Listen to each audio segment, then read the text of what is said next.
Bonjour Madame Hijami. Madame Hijami, vous êtes directeur général de Société Générale Maroc.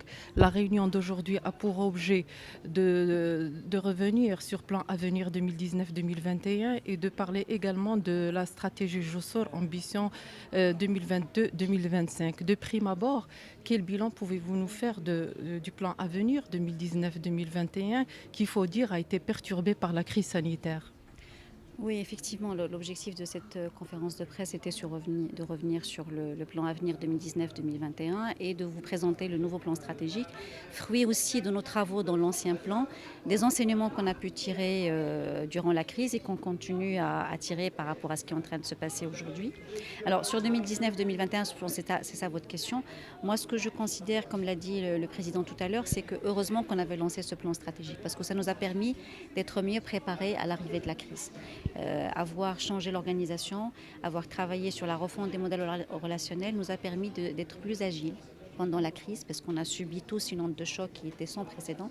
Il a fallu être agile, pouvoir se réajuster en permanence, se réajuster par rapport aux contraintes sanitaires, se réajuster par rapport aux besoins des clients, se réajuster aussi par rapport aux besoins des pouvoirs publics et des mécanismes qui ont été mis en place pour accompagner les acteurs économiques. Et donc on est très fiers de ce qui a été fait, parce qu'au moins on a pu préparer l'avenir, agiliser l'organisation, mettre en place des setups technologiques. Tout à l'heure, je parlais de l'application Sogé.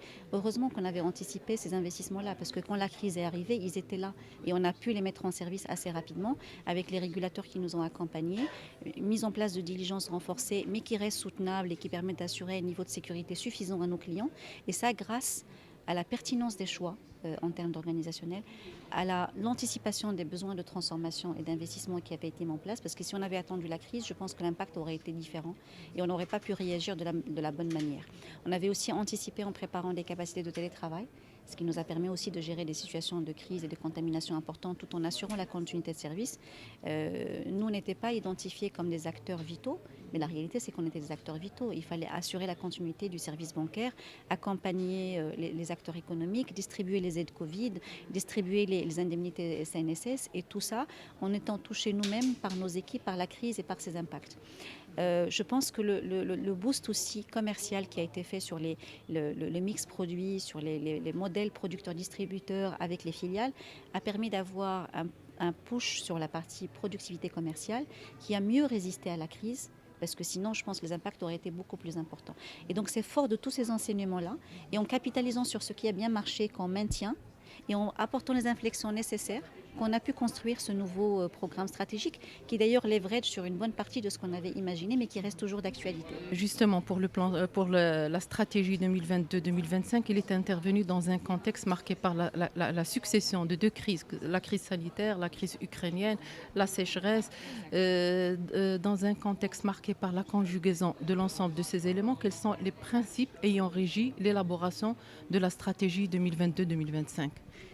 Tout à fait, vous avez raison, c'est une très bonne question, parce qu'effectivement on est dans un contexte sous contrainte, et les contraintes se multiplient et ne se ressemblent pas et se succèdent, et on ne sait pas quand est-ce que ça va s'arrêter finalement, tout ce qui est en train de se passer. Ce qui est sûr, c'est qu'on est dans un monde incertain, et que ce monde incertain devient la routine. Et donc du coup, il faut s'adapter par rapport à tout ça. S'adapter en ayant un business model qui est orienté création de valeur, qui est orienté les segments ciblés par la banque sur lesquels elle a le plus de création de valeur et sur lesquels elle a la capacité à accompagner et à aller créer une proposition financière intéressante pour accompagner le particulier, le pro, la TPE et l'entreprise dans ce contexte-là dont vous avez parlé. Ça veut dire que l'entreprise elle-même, au-delà de sa stratégie commerciale, elle devient une entreprise agile.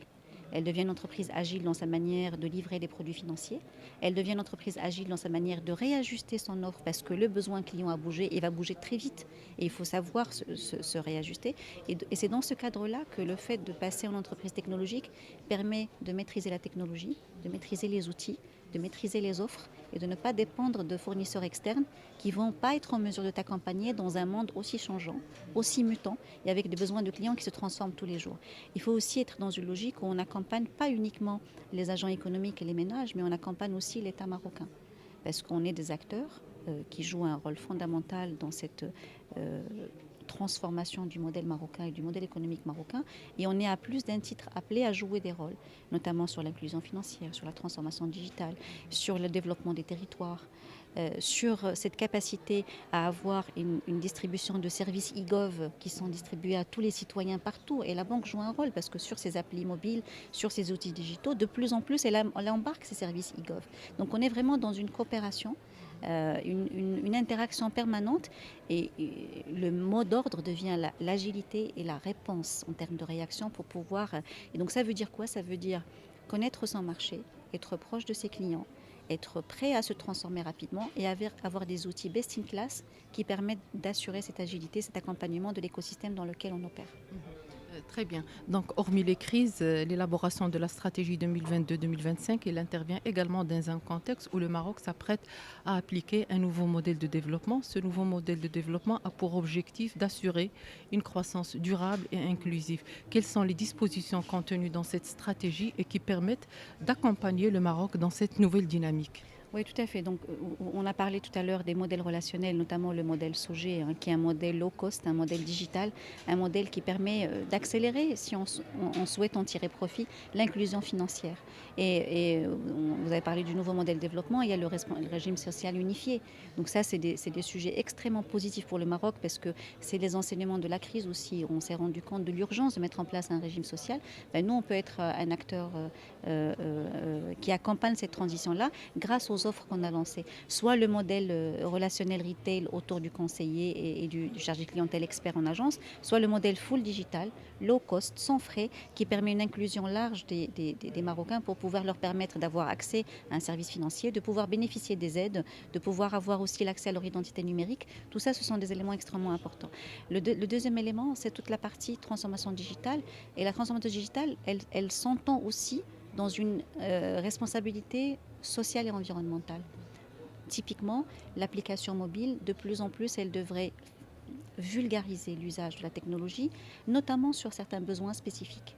Et justement, les nouvelles technologies, les chatbots conversationnels permettent de vulgariser la technologie, de la permettre de la rendre accessible à tous les citoyens pour pouvoir donner ce service-là. On a parlé de l'accompagnement de la TPE et de l'entrepreneuriat. Ça fait partie aussi de la création de richesse qui est modélisée dans le cadre du nouveau modèle de développement. On a parlé d'une économie plus verte, plus respectueuse de l'environnement. Et vous l'avez vu, on a mis en place un ensemble de mécanismes. Le groupe s'est engagé à mettre en place un ensemble d'expertises, de mécanismes, de lignes de financement pour accompagner les transitions énergétiques, les transitions sociales qui peuvent s'opérer et on sera un acteur incontournable parce qu'on est en mesure d'apporter cette expertise-là dans une logique de gagnant-gagnant et d'une relation gagnante pour l'ensemble de l'écosystème et pas uniquement une logique mercantile à l'échelle d'un individu ou d'une entreprise. Et c'est celle-là la responsabilité. La responsabilité sociale, c'est aussi, tout à l'heure on a parlé de la diversité, c'est aussi jouer un rôle d'employeur responsable vis-à-vis de la femme et des hommes, vis-à-vis des territoires, vis-à-vis de l'environnement de travail, vis-à-vis de notre capacité aussi à être irréprochable en termes d'éthique et en termes de valeurs, de lutte contre la corruption, de lutte contre les comportements inappropriés. Ce sont des valeurs fortes que le Maroc doit pousser pour pouvoir justement rendre cette croissance globale, inclusive et plus équitable. Voilà. D'accord. Merci beaucoup, Madame Hijami, pour vos réponses. Je rappelle, Madame Hijami, vous êtes directeur général de Société Générale Maroc. Vous êtes également membre du directoire. Merci. Pour suivre toute l'actualité d'EcoActu.ma, inscrivez-vous sur notre chaîne YouTube et rejoignez notre communauté sur Facebook et sur les autres réseaux sociaux.